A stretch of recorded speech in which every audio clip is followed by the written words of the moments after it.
Claire's Tomato by Ed Keller. About the book, little girl learns how to grow tomatoes. Young Claire is full of questions, including about the food she eats. In this book, Claire's Tomato, the author shares her adventures as she sets out to learn about how vegetables grow. She's thrilled about growing her first tomato, but she is concerned about what will happen to it when it is nice and ripe. Claire's Tomato is an entertaining children's story.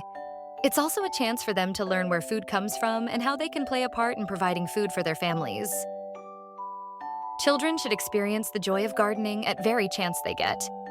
Gardening allows kids to learn a variety of practical skills and promote a protective attitude towards everything they see in nature.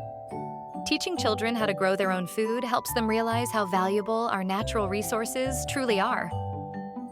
Having organic, homegrown produce in their backyard that rely on their daily care and dedication instill a sense of responsibility and accountability.